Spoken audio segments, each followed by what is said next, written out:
ഏറ്റവും കൂടുതൽ പരീക്ഷണങ്ങൾ അനുഭവിക്കുന്നത് കൊലപാതകങ്ങൾ മാസങ്ങളിൽ ഓരോന്നെന്ന രീതിയിൽ ഇവിടെ നടന്നുകൊണ്ടിരിക്കുകയാണ്. നമ്മളിങ്ങനെ സംയമനം പാലിക്കുകയാണ്.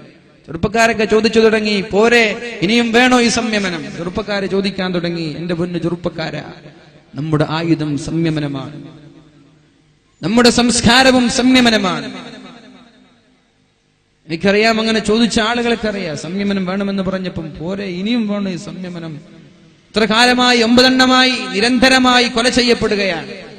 എന്തേ ഇതൊന്നും അള്ളാഹു കാണുന്നില്ലേ, ഇതൊന്നും അള്ളാഹു ശ്രദ്ധിക്കുന്നില്ലേ എന്ന ഒരു ആലോചന ഉണ്ടാവരുത്. അള്ളാഹു പറയാണ്, ബിസ്മില്ലാഹിർ റഹ്മാനിർ റഹീം, അലിഫ് ലാം മീം, അഹസിബൻ നാസു അൻ യുത്റകൂ أن يقولوا آمنا وهم لا يفتنون.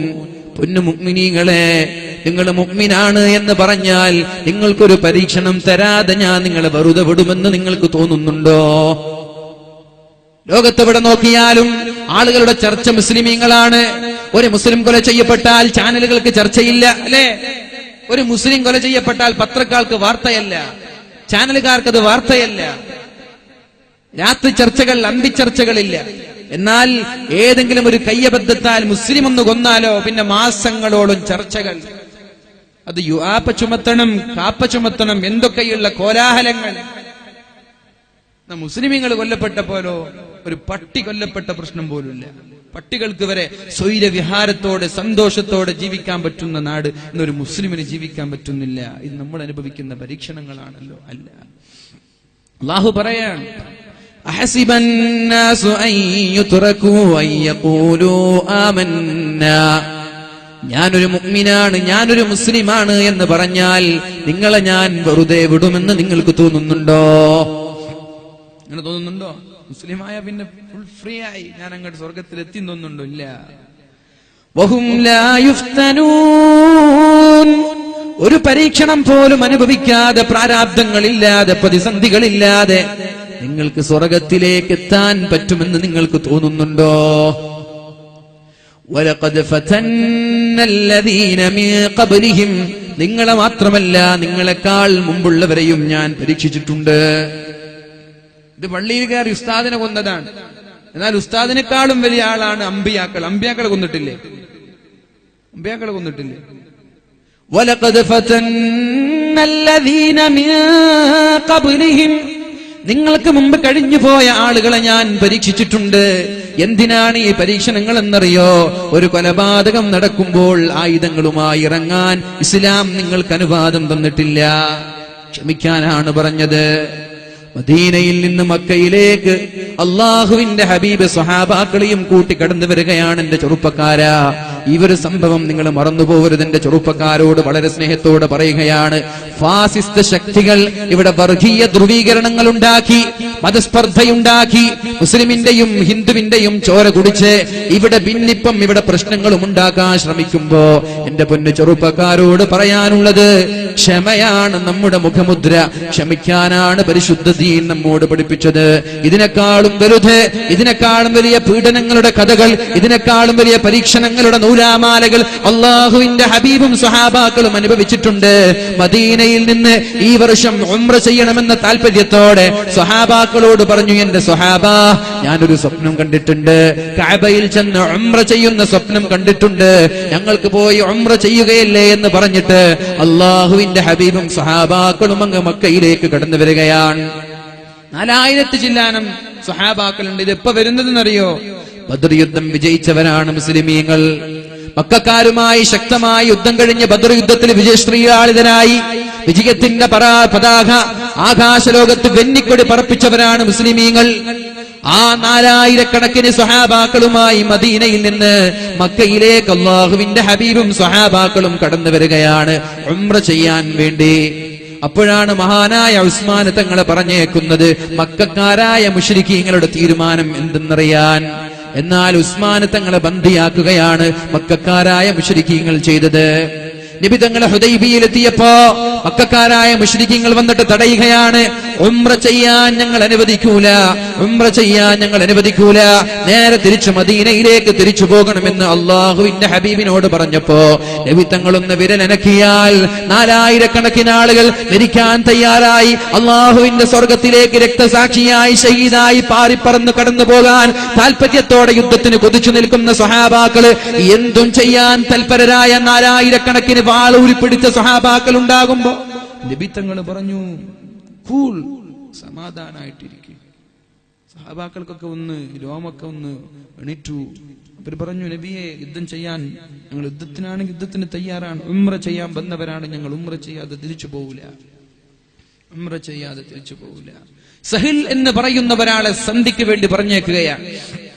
സഹിൽ എന്ന് പേരുള്ള ഒരു മുശ്രിക്കിനെ നബി തങ്ങളുമായി സന്ധി ചെയ്യാൻ. എന്താണ് സന്ധി? ബിസ്മില്ലാഹിർ റഹ്മാനിർ റഹീം. നബി തങ്ങൾ എഴുതി കൊടുത്തു, കേൾക്കണേ എന്റെ പ്രിയമുള്ള സഹോദരിമാരെ, ചെറുപ്പക്കാരാ, എന്റെ പ്രിയമുള്ള കാസർഗോട്ടിലെ സ്നേഹനിധികളായ എന്റെ സുഹൃത്തുക്കളോട് പറയാനുള്ളത്, അള്ളാഹുവിന്റെ ഹബീബ് എഴുതാൻ പറഞ്ഞു അലി തങ്ങളോട്, ബിസ്മില്ലാഹിർ റഹ്മാനിർ റഹീം, കരുണാകരനും കാരുണ്യവാനുമായ അള്ളാഹുവിന്റെ നാമം കൊണ്ട് തുടങ്ങുന്നു എന്ന് എഴുതാൻ പറഞ്ഞപ്പോ സഹല് പറയാണ്, റഹ്മാനെയും റഹീമിനെയും ഞങ്ങൾക്കറിയില്ല, ബിസ്മില്ല എന്ന് എഴുതിക്കോ. നിങ്ങൾ റഹ്മാനും റഹീമൊന്നും ഞങ്ങൾക്കറിയില്ല, ബിസ്മില്ല എന്ന് എഴുതിക്കോ. എഴുതിയതിനെ വെട്ടി റഹ്മാനും വെട്ടി റഹീമും വെട്ടി ബിസ്മില്ല എന്നാക്കി. വിധങ്ങൾക്ക് വേണമെങ്കിൽ കേൾക്കാതിരിക്കാം. അടുത്തത് മിൻ മുഹമ്മദ് റസൂലില്ലാ, അള്ളാഹുവിന്റെ പ്രവാചകനായ മുഹമ്മദാണ് എഴുതുന്നത്. മിൻ മുഹമ്മദ് ബിൻ അബ്ദില്ലാ എന്നെഴുതിയാൽ മതി, റസൂലുള്ള എന്നത് വേണ്ട.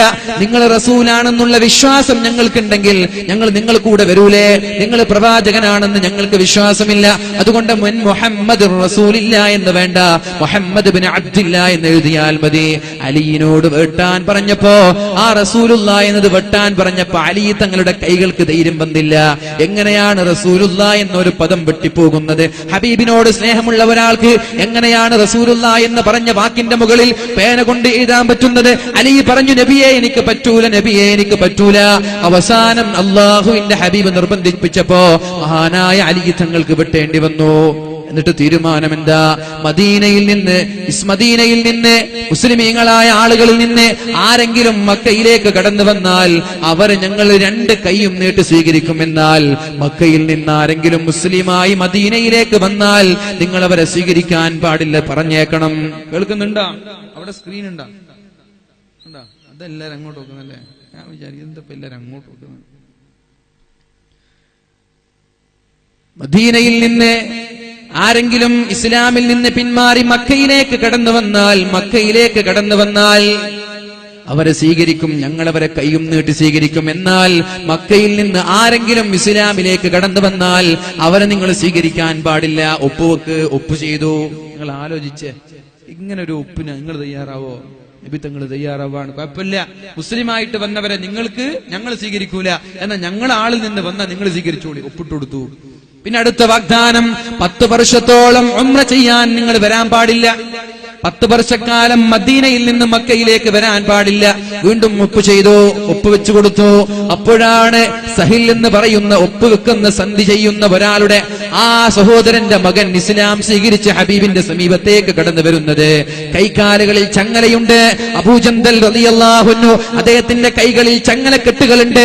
എവിടെയോ ബന്ദിയാക്കിയിരിക്കുന്ന സ്ഥലത്തു നിന്ന് ശത്രുക്കളോട് പോരാടി കൈകാലുകളിലുള്ള ചങ്ങലകൾ പൊട്ടിച്ചുകൊണ്ട് ഹബീബിന്റെ സമീപത്തേക്ക് ഓടി വന്നുകൊണ്ട് പറഞ്ഞു, യാ റസൂലല്ലാഹ്, അല്ലാഹുവിന്റെ ഹബീബേ, ഞാൻ അങ്ങയുടെ കൂടെ മദീനയിലേക്ക് കടന്നു വരികയാണ് നബിയെ, എന്നെയും താങ്കൾ മദീനയിലേക്ക് കൂടെ കൊണ്ടുപോകണമെന്ന് പറഞ്ഞപ്പോ, ശത്രുക്കളുടെ ശിക്ഷ സഹിക്കാൻ ഞങ്ങൾക്ക് കഴിയുന്നില്ല, ശത്രുക്കളുടെ പരീക്ഷണം സഹിക്കാൻ കഴിയുന്നില്ല, ജയിൽ പുള്ളിയാക്കി ക്രൂരമായി പീഡിപ്പിക്കുകയാണ് റസൂലേ, എന്റെ ശരീരത്തിലുള്ള അടികളുടെ പാടുകൾ കാണുന്നുണ്ടല്ലോ, ഞാൻ അങ്ങയുടെ കൂടെ കടന്നു വരട്ടെ എന്ന് മുത്തുനബിയോട് ചോദിച്ചപ്പോ അവിടെയുള്ള സ്വഹാബാക്കളുടെ കൺതടങ്ങൾ നിറഞ്ഞു പോയെങ്കിലും അല്ലാഹുവിന്റെ ഹബീബ് അബൂജന്തലിനോട് പറയാണ്, അബൂജന്തലെ, എന്റെ കൂടെ വരാൻ പറ്റൂല, കാരണം ഒപ്പുവെച്ച് കഴിഞ്ഞു പോയി, ഒപ്പുവെച്ച് കഴിഞ്ഞു, ഇനി വരാൻ പറ്റൂല. നിങ്ങളൊന്ന് ചോദിച്ചു നോക്കി, അല്ല ഇവരെ കൊണ്ടുപോയി കൂടെ? കൊണ്ടുപോവാൻ ഞങ്ങൾ അനുവദിക്കൂല. നിങ്ങൾ ആദ്യം തന്നെ വാക്ക് തെറ്റിക്കാൻ പാടില്ല. എന്നിട്ട് സഹലിനെ ക്രൂരമായി നിലത്തിലൂടെ വലിച്ചിഴച്ച് ചങ്ങലക്കെട്ടുകളുമായി തിരിച്ചു കൊണ്ടുപോകുന്നത് നിറഞ്ഞ കൺതടങ്ങളുമായി സ്വഹാബാക്കളും നബിതങ്ങളും നിസ്സഹായനായി നോക്കി നിന്നു. ഒന്നും ചെയ്തില്ല. എന്ന് നിങ്ങൾ കേൾക്കണോ? മഹാന്മാരായ സ്വഹാബാക്കൾ പറയാണ്, ഈ ഒരു ഉടമ്പടി കഴിഞ്ഞപ്പോഴാണ് മഹാനായ ഉമർ ഇബ്നുൽ ഖത്താബ് റളിയല്ലാഹു അൻഹു കടന്നു വരുന്നത്. നബിയെ, നിങ്ങളല്ലേ പറഞ്ഞത് ഉംറ ചെയ്യാമെന്ന് പറഞ്ഞിട്ടല്ലേ നബിയെ താങ്കൾ ഇങ്ങോട്ട് കടന്നു വന്നത്? ഞങ്ങളോട് പറഞ്ഞത് ഉംറ ചെയ്യാമെന്നല്ലേ? നിങ്ങൾ ഇപ്പോൾ ഉംറ ചെയ്യാതെ മടങ്ങുകയാണോ? നബി തങ്ങൾ പറഞ്ഞു, അതെ. അപ്പൊ നിങ്ങളല്ലേ ഉംറ ചെയ്യാന്ന് പറഞ്ഞത്? നബി തങ്ങൾ ചോദിച്ചു, ഞാൻ ഉംറ ചെയ്യാന്ന് പറഞ്ഞിരുന്നു, ഈ വർഷം ചെയ്യുമെന്ന് ഞാൻ പറഞ്ഞു. ഉംറ ചെയ്യാമെന്ന് ഞാൻ പറഞ്ഞിട്ടുണ്ട്, പക്ഷെ ഈ പ്രാവശ്യം ചെയ്യുമെന്ന് ഞാൻ പറഞ്ഞു ഇല്ലല്ലോ. അപ്പൊ ഉമർ തങ്ങൾ ഒരു ചോദ്യം ചോദിക്കുന്നുണ്ട്, അലസ്ത റസൂലല്ലാഹി ഹഖ്ഖ, നിങ്ങൾ സത്യത്തിൽ അള്ളാന്റെ പ്രവാചകൻ തന്നെയാണോ? ഉമർ തങ്ങൾ ചോദിച്ച ചോദ്യമാണ്. അലസ്ത റസൂലല്ലാഹി ഹഖ്ഖ, നിങ്ങൾ അല്ലാഹുവിന്റെ റസൂലിന്റെ പ്രവാചകൻ തന്നെയാണോ? അല്ല, കള്ളപ്രവാചകനാണോ? വിധങ്ങളൊന്നും മിണ്ടിയില്ല. നേരെ പോയി മഹാനായ സിദ്ദീഖുൽ അക്ബർ റളിയല്ലാഹു അൻഹുവിന്റെ സമീപത്തേക്ക്. സിദ്ദീഖ് തങ്ങളോട് ചോദിച്ചു, സിദ്ദീഖേ, ഈ വർഷം ഉംറ ചെയ്യാമെന്ന് പറഞ്ഞിട്ടല്ലേ ഞങ്ങൾ ഇങ്ങോട്ട് കടന്നു വന്നത്, എന്നിട്ട് ഉംറ ചെയ്യാതെ തിരിച്ചു പോവുകയോ? സിദ്ദീഖ് തങ്ങളും ചോദിച്ചു, ഉമറേ, ഈ വർഷം ഉംറ ചെയ്യുമെന്ന് അല്ലാഹുവിന്റെ ഹബീബ് പറഞ്ഞിട്ടില്ലല്ലോ. സിദ്ദീഖ് തങ്ങളോടും ചോദിച്ചോ, അള്ളാഹുവിന്റെ പ്രവാചകൻ തന്നെയാണോ ഇത്? സത്യത്തിൽ അള്ളാഹുവിന്റെ പ്രവാചകൻ തന്നെയാണോ എന്ന് മഹാനായ ഉമർ തങ്ങൾ ദേഷ്യം കൊണ്ട് ചോദിച്ചിട്ടുണ്ട്. അപ്പോഴാണ് അള്ളാഹുവിന്റെ ഹബീബ് സ്വഹാബാക്കളോട് പറയുന്നത്, ഞങ്ങൾ ആരും ഉംറ ചെയ്യുന്നില്ല, നിങ്ങൾ തഹല്ലുലാവണം, എല്ലാവരും മുടി കളയണം, ആടിനെ അറുത്തു കൊടുക്കണം, എന്നിട്ട് മദീനയിലേക്ക് തിരിച്ചു പോകണമെന്ന് പറഞ്ഞപ്പോ ഒരു സ്വഹാബിയും നബി തങ്ങൾ പറഞ്ഞത് കേൾക്കാൻ തയ്യാറായില്ല. ഒരു സ്വഹാബിയും കേട്ടില്ല. എന്താ നബി തങ്ങൾ പറഞ്ഞത്? ഉംറ ചെയ്യുന്നില്ല, തൽക്കാലം കഫാറത്ത് കൊടുത്ത് പ്രായശ്ചിത്തം ചെയ്തിട്ട് തലവടിച്ച് നമ്മൾ മദീനയിലേക്ക് തിരിച്ചു പോവാൻ. സ്വഹാബാക്കൾ ഒരാളും കേട്ടില്ല. നബി തങ്ങൾ ഇങ്ങനെ വേദനയോടെ ദുഃഖത്തോടെ ഇരിക്കുമ്പോഴാണ് ഭാര്യ ഉമ്മു സലമ റളിയല്ലാഹു അൻഹ കടന്നു വരുന്നത്. യാ റസൂലല്ലാഹ്, അല്ലാഹുവിന്റെ ഹബീബേ, എന്തിനാണ് ദുഃഖിച്ചിരിക്കുന്നത്? എന്തേ, നിങ്ങൾക്ക് എന്തു പറ്റി നബിയേ? അപ്പോഴാണ് അല്ലാഹുവിന്റെ ഹബീബ് പറയുന്നത്, ഞാൻ എന്റെ സ്വഹാബാക്കളോട് ഒരു കാര്യം പറഞ്ഞിട്ട് സ്വഹാബാക്കൾ അത് കേട്ടിട്ടില്ലല്ലോ, സ്വഹാബാക്കൾ അത് കേൾക്കുന്നില്ലല്ലോ. ഞാനൊരു കാര്യം പറഞ്ഞു, സ്വഹാബാക്കൾ കേട്ടിട്ടില്ല, എനിക്ക് വല്ലാത്ത വിഷമം തോന്നിയെന്ന് അല്ലാഹുവിന്റെ ഹബീബായ റസൂലുള്ളാഹി സ്വല്ലല്ലാഹു അലൈഹി വസല്ലം മഹദിയായ ഉമ്മു സലമ റളിയല്ലാഹു അൻഹയോട് പറഞ്ഞപ്പോഴാണ് ഉമ്മു സലമ റളിയല്ലാഹു അൻഹ പറയുന്നത്, യാ റസൂലല്ലാഹ്, അല്ലാഹുവിന്റെ മുത്തുനബിയെ, ഞാൻ നിങ്ങൾക്കൊരു ഉപഹാരം, ഒരു ഐഡിയ പറഞ്ഞു തരാം, ഒരു ഉപായം പറഞ്ഞു തരാം. നിങ്ങൾ ആരോടും ആരോടും മിണ്ടരുത്. നിങ്ങൾ നിങ്ങളുടെ തലയുടെ മുടിയെടുത്ത് കഫാറത്ത് കൊടുക്കണം നബിയെ, എന്നിട്ട് നിങ്ങൾ മദീനയിലേക്ക് മടങ്ങണം നബിയെ, എന്നിട്ട് നിങ്ങൾ ഉംറയിൽ നിന്ന് തഹല്ലുലാവണം നബിയെ. ഇത് കേട്ടപ്പോ നബി തങ്ങൾക്ക് തോന്നി, നല്ല ഐഡിയ ആണല്ലോ, നല്ല ഉപായമാണല്ലോ, നല്ല തന്ത്രമാണല്ലോ. നബി തങ്ങൾ നേരെ പോയി മുടി പഠിച്ചു കളഞ്ഞു. എന്നിട്ട് ഉംറ ചെയ്യാതെ മടങ്ങി പോകുന്നതിന്റെ പ്രായശ്ചിത്തമായി ആടിനറുത്തു. ഇത് കണ്ടപ്പോഴേക്കും സ്വഹാബാക്കളൊക്കെ ഞെട്ടിത്തിരിച്ചു. യാ അല്ലാഹ്, യാ അല്ലാഹ്, അള്ളാഹുവിന്റെ ഹബീബ് ഒരു കാര്യം ഏൽപ്പിച്ചിട്ട് ഞങ്ങൾ ചെയ്തിട്ടില്ലല്ലോ, ഹബീബ് ഏൽപ്പിച്ച കാര്യം ചെയ്യാൻ ഞങ്ങൾ മടിച്ചുവല്ലോ എന്ന് പറഞ്ഞിട്ട് സ്വഹാബാക്കൾ കൂട്ടം കൂട്ടമായി ഓടി മുടി കളയുകയും ആടിനെ അറുത്തു കൊടുക്കുകയും ചെയ്തു. എന്നാൽ ഉമർ തങ്ങളുടെ കഥ കേൾക്കണോ? ഈ ഒരു സംഭവം പറഞ്ഞ ഉമർ തങ്ങൾക്ക് വിഷമം പിടിച്ചു. പിന്നെ വർഷങ്ങളോളം നോമ്പ് നോക്കാൻ തുടങ്ങി, വർഷങ്ങളോളം രാത്രി നിസ്കരിക്കാൻ തുടങ്ങി, ഒരുപാട് അടിമകളെ മോചിപ്പിക്കാൻ തുടങ്ങി. എന്നിട്ട് മഹാനായ ഉമർ തങ്ങൾ പറയാണ്, എന്റെ മനസ്സിന് സംതൃപ്തിയാകുന്നത് വരെ, അള്ളാഹു എനിക്ക് പുറത്തു തന്നു എന്നും അള്ളാഹു എന്നെ തൃപ്തിപ്പെട്ടു എന്നും തോന്നുന്നത് വരെ വർഷങ്ങളോളമാണ് ഇതിന് പ്രായശ്ചിത്തമായി ഞാൻ നോമ്പ് നോറ്റത് എന്ന് മഹാനായ ഉമർ ഇബ്നുൽ ഖത്താബ് റളിയല്ലാഹു അൻഹു പറയുന്നുണ്ട്. എന്നാൽ അള്ളാഹുവിന്റെ ഹബീബ് അവിടെ ഉപയോഗിച്ചത് വിവേകമാണ്, വികാരമല്ല. ഉമർ തങ്ങൾ ഉപയോഗിച്ചത് വികാരമാണ്. ആ ഒരു വിവേകം നമ്മളും ഉപയോഗിക്കുക. നമ്മളിവിടെ വികാരം ഉപയോഗിച്ച് പള്ളിയുടെ ഉസ്താദിനെ കൈത്തെടുത്ത് കൊന്നപ്പോ വടിയും വാളും കുന്തവുമായി ഇറങ്ങി ഇവിടെ പ്രശ്നം ഉണ്ടാക്കി. എന്താ ഇവിടെ നേടാൻ പോകുന്നത്? നിരപരാധികൾ കൊല്ലപ്പെടും. കൊലപാതകം നിസ്സാരവൽക്കരിക്കപ്പെടുകയാണ്. ഒരു പൈങ്കിളിയെപ്പോലും നോവിക്കരുത് എന്ന് പഠിപ്പിച്ച മതമാണ് പരിശുദ്ധ ദീൻ. മുത്തു റസൂലുള്ളാഹ്. സല്ലപിക്കുന്ന ഇണക്കിളികളെ അരുത്, കാട്ടാള അരുത്. അരുത് കാട്ടാള അരുത്. സല്ലപിക്കുന്ന ഇണക്കിളികളെ വേട്ടയാടി അതിന്റെ രക്തം ഇന്ത്യ എന്ന മഹാഭാരതത്തിലിറ്റ് വീണ് ഇന്ത്യയുടെ സംസ്കാരത്തിന് പോറലേൽപ്പിക്കരുത് എന്ന് വാൽമീകി മഹർഷി പറഞ്ഞ ഈ ഇന്ത്യ മഹാഭാരതത്തിലാണ് നാടുനീളെ കൊലപാതകങ്ങളുടെ കഥകൾ കേൾക്കുന്നത്. കളങ്കപ്പെട്ടില്ലേ? സംസ്കാരത്തിന് പോറലേറ്റില്ലേ? സല്ലപിക്കുന്ന ഇണക്കിളികളുടെ രക്തമിറ്റ് വീണ് ഇന്ത്യ മഹാരാജ്യത്തിന് ഒരു കളങ്കമുണ്ടാക്കരുത് എന്ന് പറഞ്ഞ വാൽമീകി മഹർഷി. ഒരു പൈങ്കിളിയെ പോലും വെറുതെ നോവിക്കരുത്. എങ്ങാനും ഒരു പൈങ്കിളിയെ തിന്നാനോ ആവശ്യത്തിനോ വേണ്ടിയല്ലാതെ നോവിച്ചാൽ നാളെ മഹ്ശറാവൻ സഭയിൽ ആ പൈങ്കിളി നമ്മൾക്കെതിരെ സാക്ഷി നിൽക്കുമെന്നും അത് കാരണമായി നരകത്തിന്റെ ശിക്ഷ അനുഭവിക്കേണ്ടി വരുമെന്നും പഠിപ്പിച്ച പരിശുദ്ധ റസൂലുള്ളാഹ്.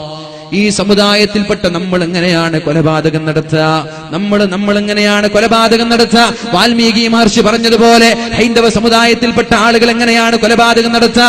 ഒരുപാട് വർഷങ്ങൾക്ക് മുമ്പ്, 1400 വർഷങ്ങൾക്ക് മുമ്പ് അള്ളാഹുവിന്റെ ഹബീബിന്റെ സന്ദേശവാഹകരായ മാലിക് ഇബ്നു ദീനാർ റളിയല്ലാഹു അൻഹു അങ്ങ് കാസർഗോഡ് വന്നപ്പോ, കേരളക്കരയിലേക്ക് വന്നപ്പോ ഇവിടെയുള്ള ഹൈന്ദവ സഹോദരങ്ങളാണ് മഹാന്മാരായ മാലിക് ഇബ്നു ദീനാർ റളിയല്ലാഹു അൻഹുവിന് പള്ളി നിർമ്മിക്കാനുള്ള സ്ഥലങ്ങൾ നൽകിയത്. ഒരുപാട് ക്ഷേത്രങ്ങൾ നിർമ്മിക്കാൻ ഇവിടെ സ്ഥലങ്ങൾ നൽകിയത് മുസ്ലിമീങ്ങളാണെങ്കിൽ മതസൗഹാർദ്ദത്തിന്റെ ഈറ്റില്ലമെന്ന് ലോകമുടനീളം പ്രശസ്തിയാർജിച്ച ഇന്ത്യ മഹാരാജ്യത്തെ നിങ്ങൾ ദയവ് ചെയ്ത് ഗുജറാത്ത് ആക്കരുത്, ദയവ് ചെയ്ത് പാകിസ്ഥാൻ ആക്കരുത്, ദയവ് ചെയ്ത് ശരിയാക്കരുത്. എനിക്ക് പറയാനുള്ളത് നിയമപാലകരോടാണ്. നിങ്ങൾ കാക്കി അണിയുന്ന സമയത്ത്, വക്കീലന്മാർ ഗൗൺ അണിയുന്ന സമയത്ത് നിങ്ങൾ എടുക്കേണ്ട ഒരു പ്രതിജ്ഞയുണ്ട്. പ്രത്യേകമായ സമുദായത്തോടൊരു ഫേവർ ഉണ്ടാവാൻ പാടില്ല, പ്രത്യേകമായ വിഭാഗത്തോട് താല്പര്യം ഉണ്ടാവാൻ പാടില്ല. നിയമത്തിന്റെ വഴിയിലാവണം. ഒരാളോടും പ്രത്യേകമായ പ്രീതി. ചില ആളുകൾക്ക് പ്രത്യേകമായ നിയമം, ചില ആളുകൾക്ക് പ്രത്യേകമായ നിയമം. മുസ്ലിമീങ്ങൾക്ക് മാത്രം സംവരണം ചെയ്യപ്പെട്ട UAPA. എന്നാൽ മറ്റു ചില ആളുകൾ എന്ത് ചെയ്താലും അവരെ ഡമ്മി പ്രതികളെ കൊണ്ടുവന്ന് അവരെ സംരക്ഷിക്കുന്ന ഒരു സംവിധാനം നമ്മുടെ നാട്ടുകാരായ നിയമപാലകർ തുടങ്ങിയാൽ ഇതിന്റെ ദൂരവ്യാപകമായ ഭവിഷ്യത്ത് അനുഭവിക്കേണ്ടത് നിങ്ങൾ തന്നെയാണെന്ന് മറന്നു പോകരുത്. ഇത് പാകിസ്ഥാനായി മാറും. പിന്നെ സ്കൂളിൽ ബോംബ് സ്ഫോടനങ്ങൾ, മക്കളെ സ്കൂളിൽ പറഞ്ഞയച്ചതാണ്. അവിടെയുണ്ട് ചാവേർ സ്ഫോടനങ്ങൾ. അങ്ങാടിയിലേക്ക് ഫ്രൂട്ട്സ് വാങ്ങാൻ വന്നതാണ്, ചാവേർ സ്ഫോടനം. അവിടെ അമ്പലത്തില് ഒന്ന് പൂജിക്കാൻ പോയതാണ്, അവിടെയും ബോംബ് സ്ഫോടനം. പള്ളിയിലേക്ക് പെരുന്നാൾ നിസ്കരിക്കാൻ വന്നതാണ്, അവിടെയും ബോംബ് സ്ഫോടനം. ഇതൊക്കെയാണ് പാകിസ്ഥാനിൽ നിന്ന് കേൾക്കുന്നത്. ദയവ് ചെയ്ത് നമ്മുടെ ഇന്ത്യ മഹാരാജ്യത്തെ, കാസർഗോഡിനെ, കേരളത്തെ ഒരു പാകിസ്ഥാനാക്കി മാറ്റരുത്. ഒരു പൂച്ച, ഒരു മുറിയിലിട്ട് നിരന്തരമായി ഒരു മിണ്ടാ പൂച്ചയെ ഒരാൾ നോവിച്ചാൽ പൂച്ച അതിന്റെ മിണ്ടാ പൂച്ച എന്ന പേര് മാറ്റി ഒരു പുലിയുടെ രൂപമായി മാറുമെന്ന് എവിടെയോ വായിച്ചത് ഞാൻ ഓർക്കുകയാണ്. നിരപരാധികളായ ആളുകളെ വളരെ ക്രൂരമായിട്ടും നിഷ്ഠൂരമായിട്ടും പള്ളികളിലും മിമ്പറുകളിലും മിനാരങ്ങളിലും കയറി വളരെ നിഷ്ഠൂരമായി കൊല ചെയ്യപ്പെടുമ്പോ അവരെ സംരക്ഷിക്കുന്ന ഒരു തീരുമാനം നമ്മുടെ നിയമപാലകരിൽ നിന്നുണ്ടാവാൻ പാടില്ല. നിങ്ങൾക്ക് വിശ്വാസമുണ്ട്, ഞങ്ങൾ നിങ്ങളെ പ്രതീക്ഷിക്കുകയാണ്. നമ്മുടെ നാട്ടിൽ സമാധാനം നിലനിൽക്കണം. അതുകൊണ്ട് എന്റെ പ്രിയപ്പെട്ട ചെറുപ്പക്കാരോട് പറയുന്നത്, അള്ളാഹുവിന്റെ ഹബീബ് അവിടെ വിവേകം കൊണ്ട് പ്രവർത്തിച്ചപ്പോ 2 വർഷം കൊണ്ട് മക്ക മുഴുവനും ഒരു ചോര പോലും ഇറ്റു വീഴാതെ നബി തങ്ങളുടെ കൈകളിലേക്ക് കടന്നു വന്നു. സ്വഹാബാക്കൾ പറയാണ്, ഫതഹു മക്ക, മക്കയിൽ അല്ലാഹുവിന്റെ ഹബീബും സ്വഹാബാക്കൾക്കും മക്ക വിജയമുണ്ടായത് സത്യത്തിൽ മക്ക വിജയം അന്നല്ല ഉണ്ടായത്. ഹുദൈബിയ സന്ധി നടന്നപ്പോ അല്ലാഹുവിന്റെ ഹബീബ് വികാരത്തിന് അടിമപ്പെടാതെ വിവേകം കാണിച്ചതുകൊണ്ടാണ് മക്കത്തുൽ ഫതഹ്, വിശാലമായ മക്ക എന്ന നാട് അല്ലാഹുവിന്റെ ഹബീബിന് തിരിച്ചു ലഭിക്കാനുള്ള കാരണം അന്നത്തെ ക്ഷമയായിരുന്നു, സംയമനമായിരുന്നു എന്ന് മഹാന്മാരായ സ്വഹാബാക്കൾ പഠിപ്പിക്കുമ്പോ എന്റെ പ്രിയപ്പെട്ട ചെറുപ്പക്കാരാ, എന്റെ പ്രിയപ്പെട്ട കാസർഗോട്ടിലുള്ള സ്നേഹനിധികളായ സുഹൃത്തുക്കളെ, എനിക്ക് പറയാനുള്ളത് സംയമനമാണ് നമ്മുടെ ആയുധം. നമ്മുടെ ആയുധം ക്ഷമയാണ്. അള്ളാഹുവിനോട് ദുആ ചെയ്യലല്ലാതെ പരിഹാരമില്ല. ഇവിടെ കൊലപാതകം ചെയ്യപ്പെട്ട ക്രിമിനലുകളായ ആളുകൾക്ക് ശക്തമായ വകുപ്പുകൾ വാങ്ങിച്ചു കൊടുക്കാൻ വേണ്ടി നമ്മൾ പോരാടണം. അതിന്റെ പേരിൽ ഒരു രക്തം പോലും നമ്മുടെ കാസർഗോഡ് വീഴാൻ പാടില്ല. അതിന്റെ പേരിൽ ഒരു രക്തം പോലും നമ്മുടെ കേരളത്തിൽ വീഴാൻ പാടില്ല. അതിനൊരു പ്രതികാരമായ ഒരു രക്തം പോലും, ഒരു പാവപ്പെട്ട ഭാര്യ പോലും ഇവിടെ വിധവയാവാൻ പാടില്ല. ഒരു പാവപ്പെട്ട മക്കൾ പോലും ഇവിടെ യത്തീമായി അനാഥരായി മാറാൻ പാടില്ല. എന്തിനാണ് ആരെയൊക്കെ കൊലപ്പെടുത്തിയിട്ട് എന്ത് നേട്ടമാണ് നമ്മൾക്ക് ലഭിക്കാൻ പോകുന്നത്. ഒരുപാട് അനാഥമാർ, ഒരുപാട് വിധവമാർ, ഒരുപാട് ഉപ്പയില്ലാത്ത മക്കളില്ലാത്ത ഉപ്പമാർ ലോകത്തിന്റെ കണ്ണുനീര് കുടിച്ചിട്ടെന്ത് നേട്ടമാണ് നമ്മൾക്കുള്ളത്? പക്ഷേ എനിക്ക് പറയാനുള്ളത്, ക്രിമിനലുകളായ ആളുകളെ സംരക്ഷിച്ചിട്ട് ഒരുപാട് ഡമ്മികളെ ഇറക്കിയിട്ട് ക്രിമിനലുകളെ സംരക്ഷിക്കുന്ന സംവിധാനം ഇനിയും നമ്മുടെ നാടുകളിൽ തുടർന്നാൽ ഇതിന്റെ സൈഡ് എഫക്റ്റായി ഇതിന്റെ ദൂരവ്യാപകമായ ഭവിഷ്യത്തുകൾ ഇനി വരാനിരിക്കുന്ന വർഷങ്ങളിൽ നമ്മുടെ നാടുകളിൽ ഉണ്ടായാൽ ആരൊക്കെയാണോ ഇതിനൊത്താശ ചെയ്യുന്നത്, ആരൊക്കെയാണോ ഇവരെ സംരക്ഷിക്കുന്നത്, ആരൊക്കെയാണോ അവർ വാദിക്കുന്നത്, അവരുടെ വീടിൽ പോലും സ്വസ്ഥതയോടെ കിടന്നുറങ്ങാൻ പറ്റൂല. അത് നിങ്ങൾ വിചാരിക്കണ്ട. ഇത് ലൈഫ് ഈസ് ആൻ എക്കോ എന്നാണ്. ജീവിതം എന്നാൽ ഒരു പ്രതിധ്വനിയാണ്. ഇന്ന് ചെയ്തത് നാളെ നമ്മൾക്ക് കിട്ടും. ഉപ്പ് തിന്നവൻ വെള്ളം കുടിക്കുമെന്നതിൽ സംശയമില്ല. വർഗീയ ചിന്തകൾ ഉണ്ടാക്കി 4 വോട്ടിന് വേണ്ടി മുസ്ലിമിനെയും ഹിന്ദുവിനെയും സ്പർദ്ധയുണ്ടാക്കി ഭിന്നിപ്പിക്കാൻ ശ്രമിക്കുന്ന ആളുകളോട് പറയാനുള്ളത്, എന്തിനാണ് ഈ ആഭാസങ്ങൾ കാട്ടിക്കൂട്ടുന്നത്? ഒന്ന് നിർത്താനുള്ള സമയമായിട്ടില്ലേ? എന്തിനാണ് പാവപ്പെട്ട ഉമ്മമാരുടെ കണ്ണുനീര് കുടിക്കുന്നത്? നിർത്താനുള്ള സമയമായിട്ടില്ലേ? എന്ത് നേട്ടമാണ് ഒരു പാവപ്പെട്ട ഉസ്താദിന്റെ ചോര കൊണ്ട് എന്ത് നേട്ടമാണ് നിങ്ങൾക്കുണ്ടായത്? ഞാൻ പറയട്ടെ, നമ്മുടെ കേരളത്തിൽ ഈ അടുത്തൊരു കൊലപാതകം നടന്നു. കാസർഗോഡ് ജില്ലയിലല്ല, വേറൊരു ജില്ലയിൽ. ആ കൊലപാതകം നടന്ന പ്രതികൾ പിടിക്കപ്പെട്ടപ്പോ 1 മാസം കൊണ്ട് ജാമ്യത്തിലിറങ്ങുകയുണ്ടായി. കേൾക്കണോ, 7 പ്രതികളിൽ 5 പേരും അപകടം കൊണ്ട് മരിച്ചുപോയി. ഈ അടുത്ത് നടന്നൊരു കൊലപാതകം. ഒരാൾ സൂയിസൈഡ് ചെയ്തു, ഒരാൾ കാർ ആക്സിഡന്റിൽ പെട്ടു, ഒരാൾ ബിൽഡിങ്ങിന്റെ മുകളിൽ നിന്ന് താഴെ വീണ് മരിച്ചു. അങ്ങനെ 5ഓളം ആളുകൾ വ്യത്യസ്തമായ കാരണങ്ങളാൽ മരിച്ചുപോയത് നമ്മുടെ കൺമുന്നിൽ തെളിവുണ്ടാകുമ്പോൾ നമ്മൾക്ക് ദുആ ചെയ്യാം സർവശക്തനായ അല്ലാഹുവിനോട്, അല്ലാഹുവേ ഈ ക്രിമിനലുകളെ നീ നശിപ്പിക്കണേ അല്ലാ. സമുദായത്തിന്റെ, നാടിന്റെ ഐക്യവും നാടിന്റെ സമാധാനവും തകർക്കാൻ ശ്രമിക്കുന്ന, ഇതിനു വേണ്ടി ഒത്താശ ചെയ്യുന്നവർ ആരൊക്കെ, അവർ രാഷ്ട്രീയ നേതാക്കളാവട്ടെ ആരുമാവട്ടെ, അവരെ നീ നശിപ്പിക്കണേ അല്ലാ. അല്ലാഹുവേ നമ്മുടെ നാട്ടിൽ നീ സമാധാനം നിലനിർത്തണേ അല്ലാ. അതുകൊണ്ട് എന്റെ പ്രിയമുള്ള ചെറുപ്പക്കാരായ എന്റെ സ്നേഹിതന്മാരെ, പള്ളിയിൽ കയറി കൊലപാതകം നടത്തുന്നത് നമ്മെ പ്രകോപിപ്പിക്കാനാണ്. ഉസ്താദുമാരെ വെട്ടുമ്പോഴേക്കും ഒരു മനുഷ്യന്റെ വികാരമുണരും. അതിന്റെ പേരിൽ നമ്മൾ അമ്പലങ്ങളിലേക്ക് കയറും. അരുത്, അരുത്. ഇത് ഇസ്ലാം പഠിപ്പിച്ച സംസ്കാരമല്ല. നിങ്ങൾ പഠിക്കണം. മഹാനായ സക്കരിയ നബി അലൈഹിസ്സലാം, മഹാനായ യഹ്യാ നബി അലൈഹിസ്സലാം, 2 പേരെയും ജൂതന്മാർ കഴുത്തറുത്തു കൊന്നതാണ്. എങ്ങനെ ഓടിപ്പോകുന്ന മഹാനായ സക്കരിയ നബി അലൈഹിസ്സലാം ഒരു മരത്തിന്റെ അകത്തളങ്ങളിലേക്ക് കയറിയപ്പോ അദ്ദേഹത്തിന്റെ ശരീരം 2 കഷ്ണമായി ഈർച്ചവാൾ കൊണ്ട് ഈർന്നുകൊണ്ട് വധിച്ചിട്ടുണ്ട് ജൂതന്മാരായ ആളുകൾ. അതുകൊണ്ട് ഇങ്ങനെയുള്ള പരീക്ഷണങ്ങൾ കാണുമ്പോൾ ദയവ് ചെയ്ത് വെപ്രാളപ്പെടരുത്. പരീക്ഷണം കൊണ്ടേ സ്വർഗത്തിലേക്ക് കടന്നെത്താൻ, സ്വർഗം കരസ്ഥമാക്കാൻ പറ്റുകയുള്ളൂ. അല്ലാഹു തആല പരിശുദ്ധമായ ഖുർആനിൽ നമ്മോട് പറയുന്നുണ്ട്, പഴയകാല പ്രതാപം ഞാൻ നിങ്ങൾക്ക് തിരിച്ചു തരാം. പഴയകാല പ്രതാപം ഞാൻ നിങ്ങൾക്ക് തിരിച്ചു തരാം. പക്ഷെ ഒരു ഡിമാൻഡ് ഉണ്ട്. ആരും നിങ്ങളെ ഫോക്കസ് ചെയ്യൂല. നിങ്ങൾ അറ്റാക്ക് ചെയ്യാനും നിങ്ങൾ ആക്രമിക്കാനും നിങ്ങൾ എതിർക്കാൻ ഒരാളുണ്ടാവൂല. ബാങ്ക് വിളിക്കുമ്പോ മടക്കി കുത്തിയിരുന്ന ഹൈന്ദവ വിശ്വാസികൾ ഒന്ന് മടക്കുത്തി താഴ്ത്തി വെച്ചിരുന്ന കാലം നമ്മുടെ കേരളത്തിൽ ഉണ്ടായിട്ടുണ്ട്. ബാങ്ക് വിളിക്കുന്ന സമയത്ത് വീട്ടിൽ ജോലി ചെയ്യുന്ന ഹൈന്ദവ വിശ്വാസികൾ ജോലി നിർത്തി മിണ്ടാതെ ഓച്ചാനിച്ച് നിന്ന സമയം നമ്മുടെ കേരളത്തിൽ ഉണ്ടായിട്ടുണ്ട്. അമ്പരന്തങ്ങളുടെയും കോന്തുനായരുടെയും മണ്ണാണിത്. സാമൂതിരിയുടെയും മാങ്ങാട്ടച്ചന്റെയും കുഞ്ഞായി മുസ്ലിയാരുടെയും നാടാണിത്. ഇവിടെയുള്ള ഐക്യവും അഖണ്ഡതയും തകർക്കപ്പെടരുത്. അതിനുവേണ്ടി നമ്മൾ പോരാടണം. പക്ഷേ നിയമത്തിന് വേണ്ടി നമ്മൾ വിശ്രമമില്ലാതെ അധ്വാനിക്കണം. രാഷ്ട്രീയ നേതാക്കൾ ഈ വേദിയിലോ സദസ്സിലോ ഉണ്ടെങ്കിൽ അവരോട് പറയാൻ, ഈ ക്രിമിനലുകളായ ആളുകളെ സംരക്ഷിക്കുന്ന ഒരു സംവിധാനം ഇനി ഉണ്ടാവാൻ പാടില്ല. ഞാൻ ചോദിക്കട്ടെ, പീഡനങ്ങൾ നടക്കുന്നുവെങ്കിൽ ഏറ്റവും കൂടുതൽ നടക്കേണ്ടത് UAE-യിലാണ്. GCC രാഷ്ട്രങ്ങളിൽ, യൂറോപ്പിലൊന്നും സഞ്ചരിച്ചിട്ടില്ല, അതുകൊണ്ട് അറിയില്ല അവിടുത്തെ കഥ എന്ത്. കുപ്പായം അഴിച്ചിട്ട് നടക്കുന്ന ഒരു ടീം ഏറ്റവും കൂടുതൽ UAE-യിലാണ്, അല്ലേ? കുപ്പായിടാതെ നടക്കുന്ന ഒരു ടീം UAE-യിലാണ്.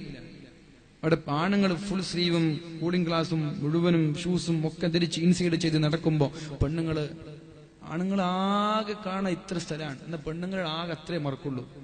അതാണ് അവിടുത്തെ അവസ്ഥ. എന്നാൽ അവിടെയല്ലേ പീഡനം നടക്കേണ്ടത്? അവിടെയല്ലേ പീഡനങ്ങളും ബലാത്സംഗങ്ങളും കൊലപാതകങ്ങളും നടക്കേണ്ടത്? എന്തേ ഒരാൾ മറ്റൊരു പെണ്ണിനെ തോണ്ടുന്നില്ല? എന്തേ ഒന്ന് നോക്കുന്നില്ല? നമ്മുടെ നാട്ടിൽ ഇത്രയും സൂക്ഷ്മതയോടെ വസ്ത്രം ധരിച്ച് സംസ്കാരത്തോടെ ജീവിച്ചിട്ട് പോലും ക്രൂരമായ കൊലപാതകങ്ങളും ബലാത്സംഗങ്ങളും എന്തേ നടക്കുന്നത്? അതിന് കാരണം ഒന്ന് മാത്രമാണ്, ഇവിടുത്തെ നിയമം കാറ്റിൽ പറത്താനുള്ളതാണ്. അവിടുത്തെ നിയമം പോലെ നടക്കുന്നുണ്ട്. അവിടെ ഒന്ന് കൈ തോണ്ടിയാൽ നാളെ ഈ കൈ ഉയർത്താൻ തലയുണ്ടാവൂല എന്ന ബോധം UAE ജീവിക്കുന്ന ആളുകൾക്കറിയാം. താല്പര്യമില്ലാഞ്ഞിട്ടല്ല, നിയമത്തെ പേടിച്ചിട്ടാണ്. കുപ്പായം അഴിച്ചിട്ട് എല്ലാരും നടക്കുന്നത്. ഒന്ന് തൊടാനും ഒന്ന് തോണ്ടാനും ഒന്ന് കൂടെ പോകാനും താല്പര്യമുണ്ട്, പക്ഷേ പേടി തല പോകുമല്ലോ. പക്ഷെ ഇവിടെ അങ്ങനെയല്ല. ഇവിടെ ഇന്ന് ബലാത്സംഗം നടത്തി കൊന്ന് ഒരാഴ്ച കഴിയുമ്പോൾ ജാമ്യത്തിൽ ഇറങ്ങാണ്. അപ്പൊ അവർക്ക് ഉറപ്പായി ഇനി അടുത്ത ബലാത്സംഗം നടത്തിയാൽ എനിക്ക് വേണ്ടി വാദിക്കാൻ ഇവിടെ ആളുണ്ട്, എന്നാ പിന്നെ അടുത്ത പെണ്ണിനെ നോക്കി നടക്കും. അത് കഴിഞ്ഞ് അടുത്ത കൊലപാതകം നടന്നു, അടുത്ത ബലാത്സംഗം നടന്നു, വീണ്ടും ജയിലിലായി. ഒരാഴ്ച കഴിഞ്ഞ് വീണ്ടും വരും.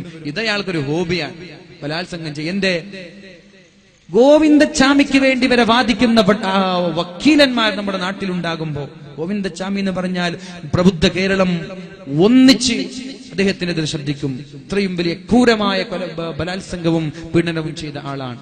അവന് വേണ്ടി വേറെ ശബ്ദിക്കാൻ ഇവിടെ ആളുകളുണ്ട്, വക്കീലന്മാരുണ്ട് എന്ന് പറയുമ്പോൾ നമ്മുടെ നാട്ടിൽ നീതിയിലുള്ള നിയമത്തിലുമുള്ള വിശ്വാസം നഷ്ടപ്പെട്ടുകൊണ്ടിരിക്കുകയാണ്. സമുദായത്തിന് പ്രത്യേകിച്ചിട്ട് കൈവെട്ടിയപ്പോൾ UAPA, തലവെട്ടിയപ്പോൾ ഒന്നുമില്ല.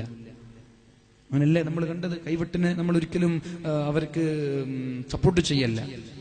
കൈവെട്ടിയപ്പോൾ UAPA, തലവെട്ടിയപ്പോൾ ഒന്നുമില്ല. തലയാണോ കൈയാണോ തലയെക്കാളും വലുത്? പക്ഷേ നമ്മളതുകൊണ്ട് വികാരം കൊണ്ട് അതിലേക്ക് ഇറങ്ങി പുറപ്പെടുകയല്ല. നീതിയും നിയമത്തിനും വേണ്ടി നിരന്തരമായി അതിന്റെ പിന്നാലെ ഈ ക്രിമിനലുകൾക്ക് അർഹമായ ശിക്ഷ നമ്മൾ വാങ്ങിച്ചു കൊടുക്കണം. അള്ളാഹു ഇങ്ങനെയുള്ള നാടിന്റെ സമാധാനം നശിപ്പിക്കുന്ന ആളുകൾ അള്ളാഹു നശിപ്പിക്കട്ടെ. നമ്മുടെ നാട്ടിൽ അള്ളാഹു സമാധാനം നിലനിർത്തട്ടെ. എന്റെ ചെറുപ്പക്കാരാ, അള്ളാഹു പറയാണ്, നിങ്ങൾക്ക് പഴയകാല പ്രതാപം തിരിച്ചു വരണമെങ്കിൽ അള്ളാഹു ഒരു ഡിമാൻഡ് പറയുന്നുണ്ട്. ബിസ്മില്ലാഹിർ റഹ്മാനിർ റഹീം. وعد الله الذين آمنوا منكم وعملوا الصالحات. നിങ്ങളിൽ നിന്ന് അള്ളാഹുവിനെ കൊണ്ട് വിശ്വസിക്കുന്ന ആളുകൾ, വഅമിലുസ് സ്വാലിഹാത്തി, സൽക്കർമ്മം ചെയ്യുന്ന ആളുകൾ. ഈ ആയത്തും കൂടി ഓതി ഞാൻ എന്റെ വാക്കുകൾ ഉപസംഹരിക്കും. 10 ദുആ അടുക്ക നിർത്തും ഇൻഷാ അല്ലാഹ്. വഅദല്ലാഹു الذين آمنوا منكم وعملوا الصالحات ليستخلفنهم في الأرض كما استخلف الذين من قبلهم وليمكنن لهم دينهم الذي ارتضى لهم وليبدلنهم من بعد خوفهم أمنا يعبدونني لا يشركون بي شيئا ومن كفر بعد ذلك فأولئك هم الفاسقون.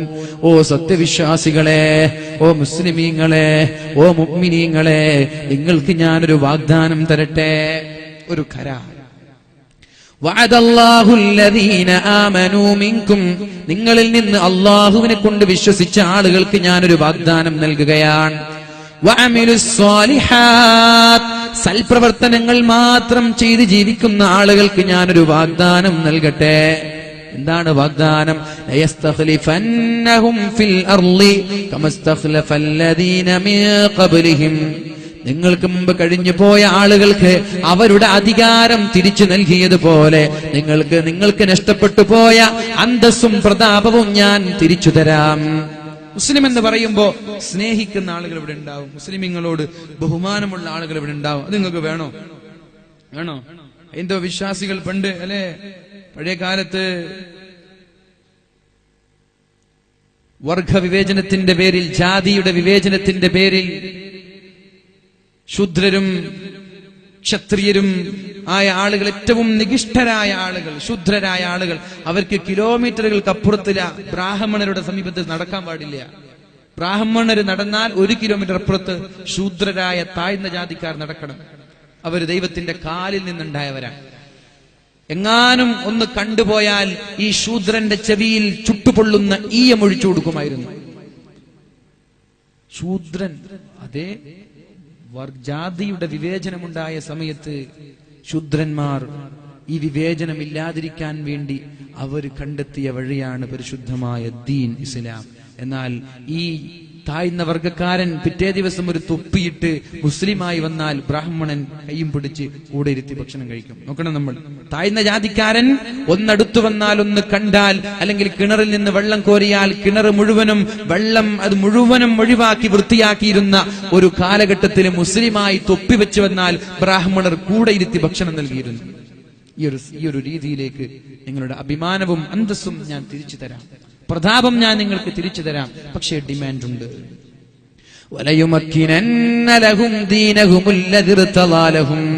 നിങ്ങളുടെ മതം പറയുന്നത് പോലെ ജീവിക്കാൻ ഞാൻ നിങ്ങൾക്ക് സമ്മതം തരാം.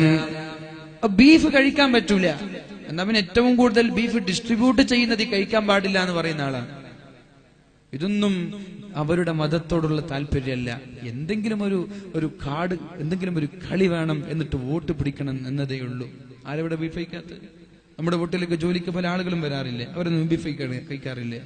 ആരും ബീഫ് കഴിക്കാത്ത?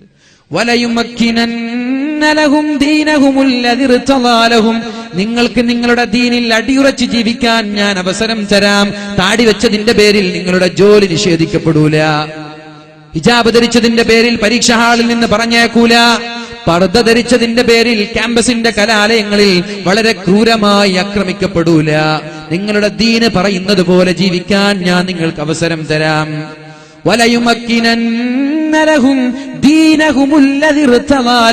നിങ്ങൾക്ക് ഇഷ്ടമുള്ളതുപോലെ ദീനിൽ അടിയുറച്ച് വിശ്വസിക്കാൻ ഞാൻ അവസരം തരാം.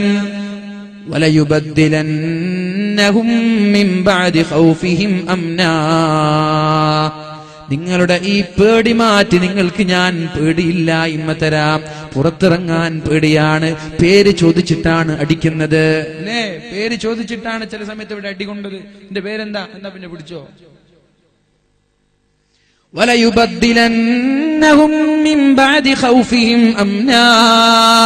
നിന്റെ പേടി മാറ്റി നിനക്ക് സന്തോഷവും വിജയവും തരാം, നിർഭയത്വം തരാം, സമാധാനത്തോടെ ജീവിക്കാനുള്ള അന്തരീക്ഷം ഞാൻ ഉണ്ടാക്കി തരാം. ഒരു ഡിമാൻഡ് ഉണ്ട്. നിങ്ങൾ എന്നെ മാത്രം ആരാധിക്കണേ, മറ്റു ദൈവങ്ങളെ നിങ്ങൾ ആരാധിക്കരുത്. എന്നെ ആരാധിക്ക, ഏകനായ അല്ലാഹുവിൽ ആരാധിക്കുക. സുന്നത്ത് ജമാഅത്തിന്റെ ശക്തമായ നിയമപ്രകാരം സുന്നത്ത് ജമാഅത്തിൽ അധിഷ്ഠിതമായി ജീവിക്കുന്ന നമ്മൾ അല്ലാഹു അല്ലാതെ മറ്റൊരു ദൈവമില്ല, അല്ലാഹു മാത്രമേ ദൈവമുള്ളൂ. ഏകനായ ഇലാഹ് അല്ലാഹുവാണ്, അല്ലാഹു അല്ലാതെ മറ്റൊരു ദൈവമില്ല എന്ന ഉറച്ച വിശ്വാസത്തോടെ നമ്മൾ ജീവിക്കുക. സുന്നത്ത് ജമാഅത്തിന്റെ ആ ഒരു തീരുമാനം പോലെ, ആ ഒരു രീതി പോലെ അല്ലാഹു അല്ലാതെ മറ്റൊരു ദൈവമില്ല, അല്ലാഹു ഏകനാണ് എന്ന വിശ്വാസത്തോടെ എന്നെ മാത്രം നിങ്ങൾ ആരാധിക്കുക, ഞാനല്ലാതെ മറ്റൊരു ദൈവമുണ്ട് എന്ന് നിങ്ങൾ വിശ്വസിക്കരുത്. അല്ലാഹുവിന്റെ കൂടെ വേറെ ദൈവങ്ങളെ കൂട്ടരുത്. ദൈവം ഒന്നേ ഉള്ളൂ, അല്ലാഹുവാണ്. ഒന്നാമത്തെ ഡിമാൻഡ് അതാണ്, എന്നെ നിങ്ങൾ ആരാധിക്കുക. 2,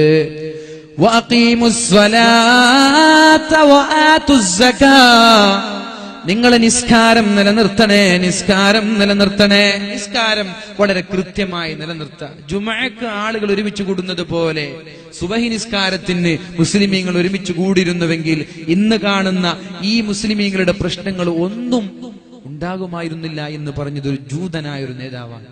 സുബഹി ജുമഅക്ക് എത്ര ആളുകൾ കൂടുന്നുണ്ട്, ആ ആളുകൾ സുബഹി നിസ്കാരത്തിന് ജമാഅത്തിന് പള്ളിയിൽ കൂടിയിരുന്നുവെങ്കിൽ ഇന്ന് മുസ്ലിമുകൾ നേരിടുന്ന വെല്ലുവിളികളൊന്നും ഉണ്ടാകുമായിരുന്നില്ല. നമ്മൾക്ക് മടങ്ങാം. നമ്മൾക്ക് ഈ വിജയവും സമാധാനവും കാക്ഷിക്കുന്നവർക്ക് ഈ ഒരു രീതിയിലൂടെ നമ്മുടെ ജീവിതം മുന്നോട്ട് കൊണ്ടുപോകാം. നിസ്കാരം നിങ്ങൾ നിലനിർത്തണേ. അതോടൊപ്പം അല്ലാഹുവിന്റെ ഹബീബ് പറഞ്ഞു, ഖബറിൽ നിന്ന് രക്ഷപ്പെടാൻ 4 വഴി ഞാൻ നിങ്ങളോട് പറഞ്ഞു തരട്ടെ. ഖബറിന്റെ അദാബിൽ നിന്ന് രക്ഷപ്പെടാൻ 4 വഴികൾ ഞാൻ നിങ്ങളോട് പറഞ്ഞു തരട്ടെ. ഒന്ന്, പരിശുദ്ധമായ സൂറത്തുൽ മുൽക്ക് പാരായണം ചെയ്യണം. സൂറത്തുൽ മുൽക്ക് ഓതുന്ന ആളുകൾക്ക് എല്ലാ ദിവസവും രാത്രി കുറെ ആളുണ്ട്. ബാക്കിയുള്ള ആളുകൾ ഇന്ന് മുതൽ ഓതാൻ തുടങ്ങുക. താഴ്ത്തിക്കൊള്ളു. അൽഹംദുലില്ലാഹ്. സൂറത്തുൽ മുൽക്ക് പാരായണം ചെയ്താൽ ആഖിറം നമ്മൾക്ക് രക്ഷപ്പെടുത്താം. ഇനി ദുനിയാവ് രക്ഷപ്പെടുത്തണോ? സൂറത്തുൽ വാഖിഅ പാരായണം ചെയ്തേക്ക്. മഗ്രിബ് നിസ്കാരം കഴിഞ്ഞാൽ സൂറത്തുൽ മുൽക്ക് പാരായണം ചെയ്യുന്നവന് ഖബറിൽ ശിക്ഷയുണ്ടാവൂല എന്ന് മുഹമ്മദുർ റസൂലുള്ളാഹ്. ഹിയൽ മുൻജിയ, ഖബറിന്റെ അദാബിൽ നിന്ന് രക്ഷപ്പെടുത്തുന്ന സൂറത്താണ് സൂറത്തുൽ മുൽക്ക്. ഓതാത്തവർ മരിക്കുന്ന ഉറപ്പാണല്ലോ. ഖബറിൽ രക്ഷപ്പെടണമെന്ന് ആഗ്രഹമില്ലേ? ഖബർ രക്ഷപ്പെട്ടാൽ പിന്നെ എല്ലാം വിജയിക്കുമെന്ന് മഹാനായ ഉസ്മാൻ ഇബ്നു അഫ്ഫാൻ റളിയല്ലാഹു അൻഹു പറഞ്ഞിട്ടുണ്ടല്ലോ. ഖബറിനെ നോക്കി കരയുന്നത് കണ്ടപ്പോ മഹാനായ ഉസ്മാൻ തങ്ങളോട് ചോദിച്ചു, ഉസ്മാനെ എന്തിനാണ് കരയുന്നത്? ഉസ്മാൻ തങ്ങൾ പറഞ്ഞത്, ഖബർ കാണുമ്പോൾ കരയാനുള്ള കാരണം ഖബർ രക്ഷപ്പെട്ടാൽ പിന്നെയുള്ള ലോകം എളുപ്പമാണ്. ഖബർ രക്ഷപ്പെട്ടാൽ പിന്നെ സിറാത്തിനെ പേടിക്കേണ്ടതില്ല, മഹ്ശറയെ പേടിക്കേണ്ടതില്ല, നരകത്തെ പേടിക്കേണ്ടതില്ല. അപ്പൊ ഖബറാണ് ആഖിറത്തിലെ ആദ്യത്തെ ഇന്റർവ്യൂ നടക്കുന്നത് ഖബറാണ്. ആ ഖബർ രക്ഷപ്പെടാൻ പരിശുദ്ധമായ സൂറത്തുൽ മുൽക്ക് പാരായണം ചെയ്യുവീൻ. ഇനി ദുനിയാവ് രക്ഷപ്പെടാൻ സൂറത്തുൽ വാഖിഅ പാരായണം ചെയ്യണേ. സൂറത്തുൽ വാഖിഅ പാരായണം ചെയ്യുന്ന ആളുകൾക്ക് ദാരിദ്ര്യം ഉണ്ടാവൂല. മഹാന്മാരായ സ്വഹാബാക്കൾ മക്കളോട് സൂറത്തുൽ വാഖിഅ പാരായണം ചെയ്യാൻ പറഞ്ഞിരുന്നു. കടങ്ങൾ ഉണ്ടാവൂല, പ്രാരാബ്ദങ്ങൾ ഉണ്ടാവൂല, ദാരിദ്ര്യം ഉണ്ടാവൂല, മറ്റൊരാളുടെ മുമ്പിൽ യാചിക്കേണ്ടി വരൂല, മറ്റൊരാളോട് ബെഗ് ചെയ്യേണ്ട അവസ്ഥയുണ്ടാവൂല. ദുനിയാവും ആഖിറവും രക്ഷപ്പെടാൻ പരിശുദ്ധമായ ഖുർആനാണ് പരിഹാരം. ഖുർആനിലൂടെയല്ലാതെ പരിഹാരമില്ല. ആഖിറം സൂറത്തുൽ മുൽക്കിലൂടെ സമ്പാദിക്കാമെന്നാൽ ദുനിയാവ് സമ്പാദിക്കാൻ സൂറത്തുൽ വാഖിഅ പാരായണം ചെയ്യണം. ഉപ്പമാരെ നിങ്ങൾ ഓതണേ, ഉമ്മമാരെ നിങ്ങളും ഓതണേ, മക്കളോടും ഓതാൻ പറയണേ, ഒരു വീട്ടിലുള്ള എല്ലാ ആളുകളും ഓതണേ.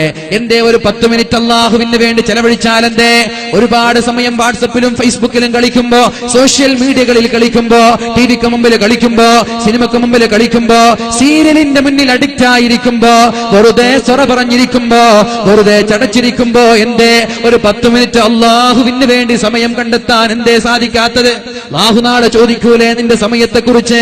അല്ലാഹു ചോദിക്കൂലേ നിന്റെ ആരോഗ്യത്തെക്കുറിച്ച്? അല്ലാഹു ചോദിക്കൂലേ നിന്റെ സമ്പാദ്യങ്ങളെ കുറിച്ച്? ആ സമയത്ത് അല്ലാഹുവിനോട് വ്യക്തമായ സ്പഷ്ടമായ മറുപടി പറയാൻ ആഗ്രഹമുണ്ടെങ്കിൽ നിങ്ങൾ ചെയ്തോ ഓരോ സമയങ്ങളും എങ്ങനെയാണിത് അല്ലാഹുവിന് വേണ്ടി ഉപയോഗിക്കാൻ പറ്റുക എന്ന് ശ്രദ്ധിക്കണം. ഖബറിലെത്തിയാൽ ശിക്ഷയിൽ നിന്ന് രക്ഷപ്പെടാൻ സൂറത്തുൽ മുൽക്ക് പാരായണം ചെയ്താൽ ആ സൂറത്തുൽ മുൽക്കാണ് നാളെ ആഖിറത്തിൽ നമ്മൾക്ക് വേണ്ടി സംവദിക്കുന്നത്, നമ്മൾക്ക് വേണ്ടി സംവാദം നടത്തുന്നത്, നമ്മൾക്ക് വേണ്ടി തർക്കിക്കുന്നത്. ഏതുവരെ? ഖബറിന്റെ അദാബിൽ നിന്ന് അല്ലാഹു മോചിപ്പിക്കുന്നത് വരെ അല്ലാഹുവിനോട് തർക്കിക്കുന്ന സൂറത്താണ് സൂറത്തുൽ മുൽക്ക്. അതുകൊണ്ട് ഇന്നു മുതൽ നമ്മൾ തുടങ്ങണം. അല്ലാഹു തൗഫീഖ് ചെയ്യട്ടെ. സൂറത്തുൽ വാഖിഅ ജീവിതത്തിൽ സാമ്പത്തിക പ്രതിസന്ധി ഇല്ലാതിരിക്കാൻ, കടങ്ങൾ ഉണ്ടാവൂല, നിങ്ങൾ മക്കളോട് ഓദിക്കുക. ഇതൊക്കെ നബി തങ്ങൾ പറഞ്ഞ ഹദീസുകളാണ്. അല്ലാഹു തൗഫീഖ് ചെയ്യട്ടെ.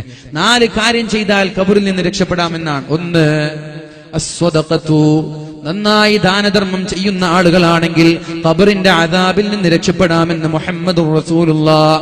2, മുഹാഫളത്തു സ്വലാ, നിസ്കാരം നിലനിർത്തണം. ഞാൻ പറഞ്ഞത് വാഖീമുസ് സ്വലാ, നിങ്ങൾ നിസ്കാരം കൃത്യമായി നിലനിർത്തിയാൽ പഴയകാല പ്രതാപം ഞാൻ നിങ്ങൾക്ക് തിരിച്ചു തരാം. നിങ്ങളുടെ പേടി ഞാൻ മാറ്റാം. നിങ്ങളുടെ ദീൻ പറയുന്നത് പോലെ ജീവിക്കാൻ ഞാൻ നിങ്ങൾക്ക് അവസരം തരാം. അല്ലാഹു പറഞ്ഞല്ലോ, മുഹാഫളത്തു സ്വലാ, നിസ്കാരം കൃത്യമായി നിലനിർത്തിയാൽ അവന്റെ ഖബറിടം രക്ഷപ്പെടാമെന്നും മുഹമ്മദുർ റസൂലുള്ളാഹ്. 3-മതായി പറഞ്ഞത് വഖിറാഅത്തുൽ ഖുർആൻ, ഖുർആൻ ഓതുന്ന ആളുകൾക്കും ഖബറിടം സ്വർഗീയമാക്കപ്പെടുമെന്ന് ശഫീഉനാ റസൂലുള്ളാഹി. വകസ്റത്തു തസ്ബീഹ്, തസ്ബീഹ് അധികരിപ്പിക്കുന്നവർ സുബ്ഹാനല്ലാഹ് സുബ്ഹാനല്ലാഹ് സുബ്ഹാനല്ലാഹ് ഇതുപോലെ തസ്ബീഹ് അധികരിപ്പിക്കുന്ന ആളുകളാണെങ്കിൽ അവന്റെ ഖബറിടവും അല്ലാഹു വിശാലമാക്കും, അവന്റെ ഖബറിടം അല്ലാഹു പ്രകാശിപ്പിക്കുമെന്ന് ലോകത്തിന്റെ മുത്തേ റസൂലുള്ളാഹ്. ഓർമ്മയുണ്ടല്ലോ, ഖബർ രക്ഷപ്പെടാൻ 4 കാര്യം പറഞ്ഞു. 1, നിർത്താൻ പോവാൻ.